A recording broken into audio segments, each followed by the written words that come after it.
Welcome to The Voice of Survivors, a podcast that shares stories of strength and success after domestic violence from the Australian charity Broken to Brilliant. The charity was founded by domestic violence survivors, and our mission is to mentor fellow survivors who are creating a new chapter in their lives, helping them to rebuild after abuse. And with me today is wonderful Margaret King.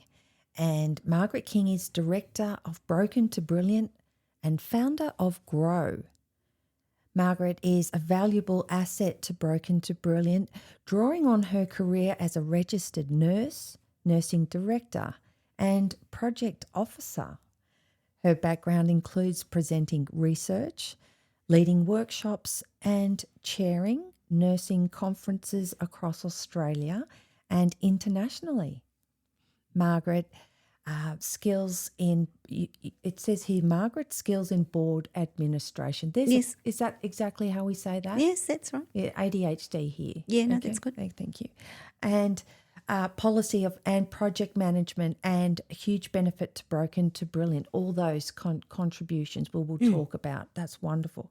And you also lead the horticultural therapy program Grow, gardening for recovery, opportunity and well-being.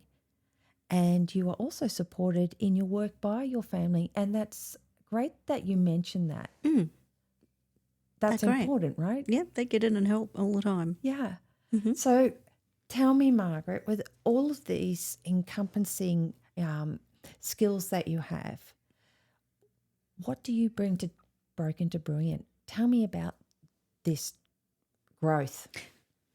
I feel I've brought to Broken to Brilliant a more of a stabilising perspective, When we talk about stabilising. Well, the founders often have a number of ideas.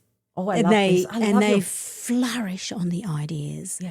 And they just all of a sudden it's just a huge program, and it's come from nothing, and I'll say, well, how did that happen? And they're so creative. Yes. Whereas I feel I'm more stabilising.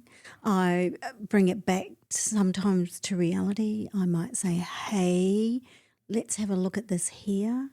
How do we get some sort of policy around this? So you bring the idea from the galaxy into the world to understand. Yeah, and then not all the time. Okay. That's what I feel I do. Okay. And then sometimes, of course, because the creativity needs to be explained to me in some detail, and so I can get a grasp of it. So- Sometimes I'm not just don't get it. Because number one, it's got to go to the right. You can play around. Don't worry about anything. It's important because where it goes into the community or needs to be explained or funded, is that what we're talking about? Or regulatory or in vogue of the objective? Yes, and it's keeping the governance of the charity, the board, and making sure the processes are in place, and that we meet the ACNC regulatory work. There's a lot of things in the background that need to be done, This is your skill. so I feel I help doing those so that the creativity and the programs can go ahead, and I can do things in the background. And I have a go at writing things, and like the annual reports, I might pull some, those together, and photos, and that might be fairly basically done, but we do it in our way. It's just keeping all the minutes and just to meet process. It's still required. We still need to do that. Yes. Yeah. And you're very good at that. That's your superhero. My organisational skills, I would say, can get hold of me, and this has to be like this. Oh, okay. Yes, and then I may need to say to the directors, look, we have to be like, this has to be like this. Sorry. Yes. And then we just progress and off we go. So you're not just saying that because I don't want to, it's because these are the rules and regulations. Yes, there are. Around any charity there is things that you have to meet on an annual basis. Yes. Processes that you have to meet, Gotcha. policies and procedures. Like we're looking at getting accreditation soon. So there are other organisations that can help you with the basics, and But I'm sure I'll be doing. You always have to you do that. software. It always updates. So you would also have to keep updated. Oh yes, and just keeping a spreadsheet of all our policies and procedures, Wow. and this is updated here, this is signed off here, all that sort of stuff. I mean, we do it. Magnificent. It's so important. Yeah, just do it in the background. Yeah. Like the high tea. Oh my gosh! Over the years, that's developed until we've got this. It is a locomotive train. We're talking about listeners. Christmas in July, high tea. It is nothing in Australia you want to pay can pay money for compared to this. There's nothing that even presents it as well. Yeah, well, we've been doing it a few years now, so we've got our spreadsheet that we utilise every year.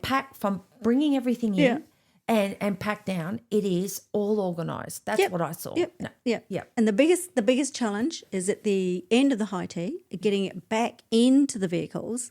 Yes. Bearing in mind all the raffles are gone, and so I can take more things in my car, but it still never fits. So it's so funny. Anyway, it all comes back to my place after the high tea, and then I spend the next 3 days washing all the dishes and the tablecloths and matching up all the high tea, all the cups, all the trios. Yes, and we're talking bone china. It's fun. It's a huge collection of just wonderful. But it's so fulfilling because you've seen people use this eclectic mass of cups and saucers, and then here they are sitting on a couple of trestle tables in my dining room, and they're all just all over the place, and the family walks by and I'm clicking and matching and stuff like that, and then I start wrapping them up in bubble wrap and putting them all away, and they're going, oh mum, And if mum wasn't doing that, they wouldn't be okay. They what I mean? know. Yeah, then they'll come. I'll say to son, a few days before, Kate's coming to collect these items on Sunday. Can you help us load them into her truck, and then we'll follow her home. She's just around the corner, and we'll help her unload. Yep, not a problem. And then husband gets put out because he's not asked, but he's doing other projects. It's so funny. I love my husband. We're coming up to 30 years together, 28 years married. And if you've seen on Chris's face, if I say to my husband, get lost now, we're fine to go. And Chris's eyes light up. This is how we roll. This is love. Do that. Yeah, it is. I love him to bits. Yeah. That's and great. I'm in my comfort zone, so I can tell him that because he set it up all for me to fall greatly. Yes. And softly. Beautiful. Grow. Oh, grow. Tell me about grow. Well, I'm a bit of a plant lover, and I have always had a garden. Yes. And then I walked the Kokoda track some years ago. The real one? Yes, absolutely. And I came back, and I'd seen all these gardens, veggie gardens and things like that, and it brought back some memories because I come from a market garden. That's where I was brought up. And I came back and I thought, oh, I'm going to grow my own veggies. Just backtrack, pause. Whereabouts did you grow up? Oh, New Zealand. Oh, you and I, I'm a Kiwi, right? No, I didn't. Yeah, look, oh my gosh. Listeners, just pause, just let us go here for a round. Kiwi. Yeah, born in Levin. You hear my accent? I come from Foxton. No. My God, it's 10 minutes up the road. Oh my gosh. I bring up my husband because he played rugby. Yes. And finishing off his career, he was the first Wallaby player to play in the NPC. Uh-huh. Okay, so we went to the cake tin. Mm-hmm. Yes. Yeah, lovely. Very windy. Yes. But I was into rugby before my husband ever was. Mm-hmm. We've got the Spillane Cup, and I'm a Spillane. Something about that in New Zealand, but yes, All Blacks. And so when I met my husband, it was expected. Of course, I'd go for the Wallabies. Mm-hmm. I'd go for my husband, but I go for the All Blacks. Yes. in our house it's split because the lions are here at the moment. Wow.